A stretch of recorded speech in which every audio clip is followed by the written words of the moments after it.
हम अगर love marriage की बात करें, प्रेम विवाह की बात करें, तो इसमें लड़की व लड़के की सहमति से जो किया गया जो संबंध होता है उसे लव मैरिज कहते हैं, उसे प्रेम विवाह कहते हैं। कोई लड़की किसी लड़के से प्रेम करती है, उससे प्यार करती है, उससे मोहब्बत करती है और उसका संबंध एक घनिष्ठ हो जाता है और उसी संबंध को वह लड़की व लड़का शादी के अंदर कन्वर्ट करते हैं, तो उसको कहते हैं लव मैरिज, प्रेम विवाह। क्या कहते हैं भाई? लव मैरिज, प्रेम विवाह। वास्तव में देखा जाए तो दुनिया में वो भाग्यशाली लोग होते हैं जिनको लव मैरिज यानी प्रेम विवाह करने का मौका मिलता है, क्योंकि कुछ खोखले आदर्शों के कारण समाज इस लव मैरिज को होने नहीं देता है।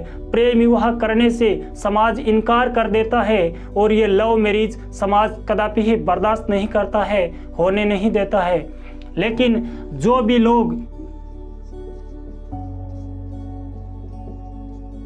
ये जो प्रेम की डगर है ये बड़ी ही कठिन डगर है, लेकिन इस पर चलकर या अपने माता पिता को मनाकर जो ये शादी कर लेते हैं वो वास्तव में इस दुनिया के अंदर वो भाग्यशाली लोग होते हैं, उनका जीवन एक सुख में आनंद में बीतता है। लेकिन हम अगर इस लव मैरिज की बात करें, प्रेम विवाह की बात करें, तो ये है तो बहुत ही सुंदर, लेकिन इस लव मैरिज के अंदर ये जो लव शब्द है ना, इस लव शब्द को हमको गहनता से समझना पड़ेगा कि लव मैरिज के अंदर ये लव क्या है, वास्तव में लव क्या है, वास्तव में प्रेम क्या है। अगर हम प्रेम की चर्चा करें,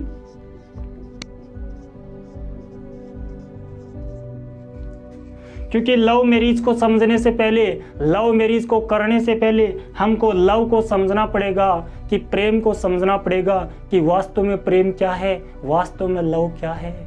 अगर कोई लड़की किसी लड़के की आर्थिक रूप से प्रभावित होकर उससे वो प्रेम करती है, या कोई लड़का किसी लड़की की सुंदरता में मोहित होकर उससे जो प्रेम करता है वो प्रेम नहीं है, वो एक तृष्णा है, वो एक भोग विलास की कामना है। कामना धीरे धीरे क्षण होती जाती है और उसकी भावना उस लड़की के प्रति होती है वो धीरे धीरे कम होती जाती है, तो वो प्रेम नहीं है भाई।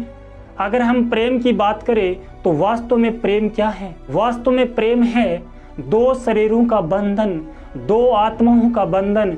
उसमें फिर आत्मा एक रहती है, वो सिर्फ शरीर दो होते हैं, वो एक होते हैं, यानी दो आत्माओं के मिलन का नाम ही प्रेम है। वो फिर दो नहीं होते, वो फिर एक होते हैं। उनका सुख उनका दुख एक ही होता है, वो दो नहीं होते। ये होता है सच्चा प्रेम। अगर ये प्रेम आपके अंदर है तो ये आप लव मैरिज करने जा रहे हैं, वो बहुत ही सुंदर है। लव मैरिज करने से पहले आप ये तय कर ले कि क्या मैं उस लड़की की सुंदरता से प्रभावित होकर उससे प्रेम कर रहा हूँ, या कोई लड़की ये तय कर ले कि उसकी जो आर्थिक रूप से मैं प्रभावित हुई हूँ, क्या मैं उससे ही प्रेम करती हूँ या फिर मैं उस लड़के से प्रेम करती हूँ, ये आप तय कर लीजिए। देखिए मैं आपको समझाता हूँ। एक कोई बनिए की लड़की है जिसके घर में बिजनेस का कारोबार है और वो एक किसान के लड़के से प्रेम करने लग जाती है और उसका प्रेम इतना घनिष्ठ हो जाता है कि वो प्रेमी और प्रेमिका के रूप में बंध जाते हैं और बाद में वो शादी करने की निश्चय करते हैं, शादी करने का तय करते हैं। अब देखिए उसकी शादी होती है, जैसे उनकी शादी होती है वो एक किसान के घर में आती है। अब देखिए भाई, किसान के घर के अंदर खेती भी है, पशुपालन भी है। अगर वो किसान के घर में आएगी तो किसान के समाज के लोग उनको खेती करने के लिए भी कहेंगे, जो पशुपालन का काम है उनको करने के लिए भी कहेंगे, पशुओं को निरने के लिए, पशुओं को चराने के लिए, उनका जो गोबर पोठे का काम होता है उनको करने के लिए भी वो लोग कहेंगे। क्या वो लड़की बर्दाश्त कर पाएगी? उस लड़की ने कभी किया ही नहीं, उसके माँ बाप ने ये काम कभी करवाए नहीं, उसके माँ बाप ने तो सदैव बिजनेस किया है, तो क्या ये प्रेम आगे जाके टिकेगा? अगर उसकी शादी हो गई तो उसके घर के अंदर वो लड़की ये काम नहीं करेगी तो या तो तलाक हो जाएगा, अगर तलाक नहीं होगा तो उस घर में खटपट चलेगी, उस घर में कलह चलेगी, और जो कलह रूपी बंधन होता है ना, वो सबसे विनाशकारी बंधन होता है।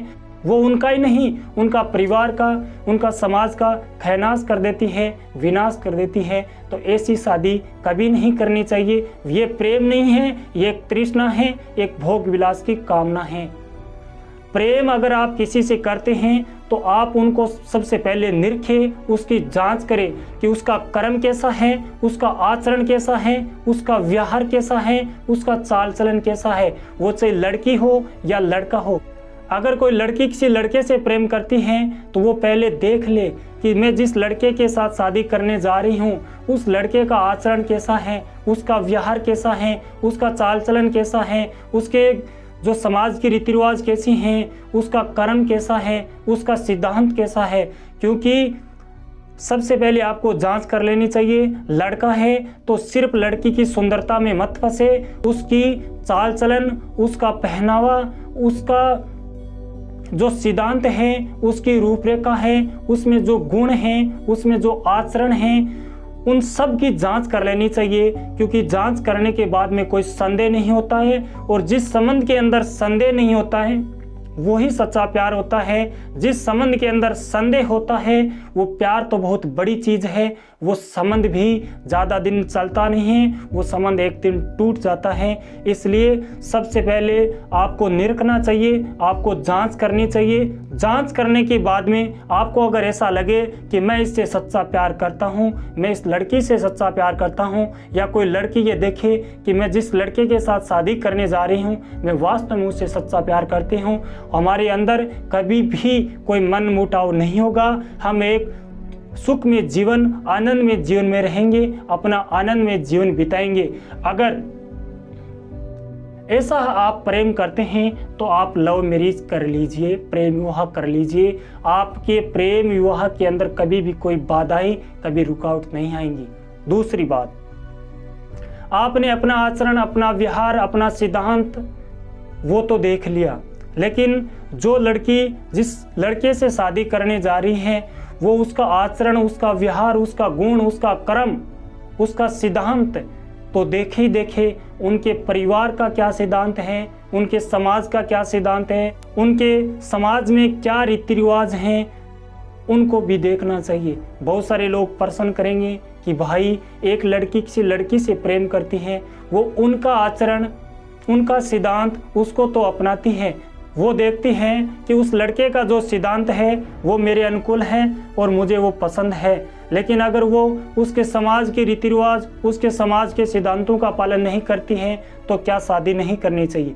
देखिए भाई, जब तक आप एक प्रेमी और प्रेमिका के रूप में प्यार करते हैं, किसमें प्यार करते हैं भाई,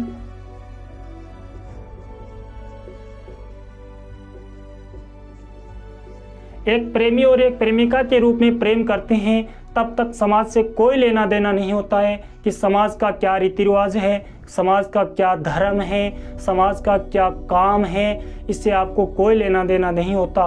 लेकिन जब इसी प्रेम को आप शादी के अंदर कन्वर्ट करते हैं, ध्यान से देखिए मेरे शब्दों को, किस में कन्वर्ट करते हैं भाई,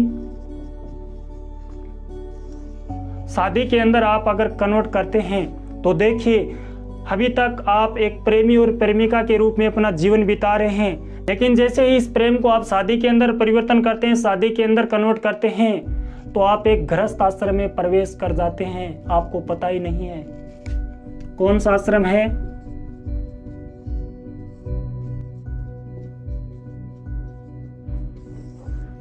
गृहस्थ आश्रम। इस गृहस्थ आश्रम में आप प्रवेश कर जाएंगे, और जो ये गृहस्थ आश्रम है ना, इनके भी नियम हैं। गृहस्थ आश्रम में प्रवेश करने के बाद उस लड़की को ये देखना पड़ेगा कि उस परिवार का रीति रिवाज क्या है, उस समाज का रीति रिवाज क्या है, उस परिवार का सिद्धांत क्या है, उस परिवार की रूपरेखा क्या है, उस परिवार का जो नियम क्या है, उस परिवार की सीमा क्या है। उस सीमा के तहत ही आपको गृहस्थ आश्रम में प्रवेश करना पड़ेगा। उस परिवार का जो सिद्धांत है, उस परिवार का जो रीति रिवाज है, उस समाज का जो सिद्धांत है, उस समाज का जो रीति रिवाज है, आपको उन्हीं रीति रिवाजों का पालन करते हुए आपको चलना पड़ेगा। अगर आप नहीं चलोगी तो आपका उस समाज से या तो तलाकनामा हो जाएगा या तो तलाक हो जाएगा उस लड़के से। अगर तलाक नहीं होगा तो आपके जीवन के अंदर कलह होगी, और जो कलह रूपी जो बंधन होता है ना, वो दुनिया में सबसे विनाशकारी बंधन होता है। मैंने आपको पहले ही बताया था। इसलिए जो आप ये शादी कर रहे हैं, जो आप प्रेम विवाह कर रहे हैं, वो वास्तव में बहुत सुंदर है, लेकिन प्रेम विवाह करने से पहले आप इस लव को समझ लीजिए, प्रेम को समझ लीजिए। मैं आपको फिर चेतावनी के साथ दर्शाता हूँ कि प्रेम का मतलब होता है दो आत्माओं का मिलन। फिर शरीर दो होते हैं, उनकी आत्मा एक होती है, वो एक ही होते हैं, वो दो नहीं होते। उनके बीच में कभी संदेह नहीं होता, उनके बीच में कभी झगड़ा नहीं होता, उनके बीच में कभी तनाव नहीं होता। वो कभी अपने आप को दो समझते नहीं, वो एक समझते हैं। उसी का नाम है प्रेम। अगर वो प्रेम आपके अंदर है तो आप लव मैरिज कीजिए, प्रेम विवाह कीजिए। आपका बंधन वास्तव में बड़ा ही सुनहरा बंधन रहेगा। अगर ऐसा आप प्रेम करते हैं तो आपके प्रेम के अंदर कोई भी बाधाएं, कोई भी रुकावट, कभी भी दुख कभी नहीं आएगा। आपका जीवन एकदम सुख में, आनंद में बीतेगा।